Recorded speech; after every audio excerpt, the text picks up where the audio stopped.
मुरादाबाद के civil line इलाके में हुई स्पोर्ट्स कारोबारी के हत्या के मामले में आरोपी बनाए गए 2 सगे भाइयों की गिरफ्तारी के बाद उनके परिजनों ने पुलिस की कार्यवाही पर सवालिया निशान लगाते हुए निष्पक्ष न्याय की मांग की है। पीड़ित परिजनों का आरोप है कि किसी को बचाने के लिए उनके बेटों को बिना सबूत के जेल भेज दिया गया है। दरअसल 12 जनवरी की शाम को थाना सिविल लाइंस क्षेत्र की पॉश कॉलोनी MDA में स्पोर्ट्स का कारोबार करने वाले कुशांग गुप्ता को अज्ञात बाइक सवारों ने गोली मार दी थी, जिसके बाद पूरे इलाके में हड़कंप मच गया था। सिविल लाइंस पुलिस ने इस हत्याकांड में पिता की तहरीर के आधार पर 2 सगे भाइयों को आरोपी बनाते हुए 2 दिन पहले जेल भेज दिया है, जिसके बाद आरोपी पक्ष के परिजनों ने मीडिया के माध्यम से अपनी बात रखते हुए उनके बेटों को निर्दोष बताया है और पुलिस की इस कार्यवाही पर सवालिया निशान लगाते हुए कहा कि पुलिस ने किसी को बचाने के लिए उनके बेटों को बिना सबूत के ही जेल भेज दिया है। वो पुलिस प्रशासन से निष्पक्ष जांच की मांग करते हुए सही आरोपी की गिरफ्तारी की मांग करने आए हैं। क्या नाम मैडम आपका? मेरा नाम doctor Deepika Goyal, wife of Himanshu Goyal.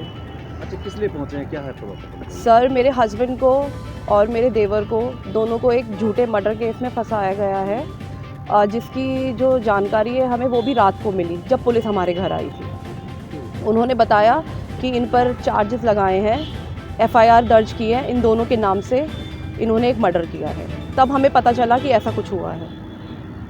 क्या चाहते हैं आप? सर, एक फेयर इन्वेस्टिगेशन चाहिए। जो चीज़ उन्होंने, जो क्राइम उन्होंने कमिट ही नहीं किया है, उसकी सज़ा उन्हें मिल रही है। पहले पुलिस लेके गई, पुलिस ने कुछ नहीं बताया। उसके बाद हमने पूछा कि कब तक इन्हें यहाँ रखा जाएगा, तो उन्होंने बोला कि अभी हम कुछ नहीं बता सकते हैं, इन्वेस्टिगेशन चल रही है। बस एक फेयर इन्वेस्टिगेशन करे पुलिस, जल्द से जल्द जो भी आरोपी हैं उन्हें सामने लाए और उन्हें रिलीज़ करे। बस एक फेयर जस्टिस चाहिए हमें सर, और कुछ नहीं चाहिए। वो क्लियर है, बिल्कुल फंसाया जा रहा है उन्हें। जब वो हमारे साथ मौजूद हैं, वो जाके मर्डर कैसे कर सकते हैं?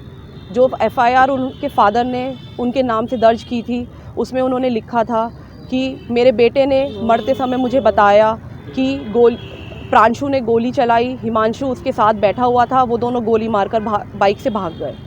ये जो स्टेटमेंट है उनके बेटे ने उनके फादर को दी थी। कोई इंसान जिसको गोली लगी है पीछे से, वो कैसे कोई स्टेटमेंट दे सकता है? बीइंग अ डॉक्टर मुझे पता है जब गोली सर में लगती है इंसान का बचना मुश्किल होता है, वो स्टेटमेंट दे रहा है। तो उस वक्त कहाँ थे आपके हस्बैंड? मेरे हस्बैंड शॉप 7:15 बजे उन्होंने बंद की, वो घर पर आए। मेरी सिस्टर इन लॉ है, उनकी शादी है 23 जनवरी की, उसकी तैयारियां चल रही थी, घर में डांस प्रैक्टिस हो रही थी। वो लोग उस समय वहीं पे थे मेरे साथ, हमारा पूरा परिवार, सब लोग साथ में थे। क्या लगता है जो पुलिस ने जो कार्रवाई की है? मैं पुलिस को कोऑपरेट करने के लिए बिल्कुल रेडी हूँ, अभी भी कोऑपरेट कर रही हूँ, बाद में भी कोऑपरेट करूँगी। बस उनसे एक रिक्वेस्ट है मेरी, जब उन्होंने वो जुर्म किया ही नहीं है तो उन्हें जल्द से जल्द बस रिलीज़ करें। आप लोगों के माध्यम से बस मैं इतना बोलना चाहती हूँ कि एक फेयर इन्वेस्टिगेशन करें वो लोग। किसी को बचाने के लिए, किसी को छुपाने के लिए कि बस उन्हें जेल भेज दिया, ये सब नहीं होना चाहिए। बस रिक्वेस्ट है। मुरादाबाद से उत्तर केसरी के लिए पीयूष शर्मा की रिपोर्ट।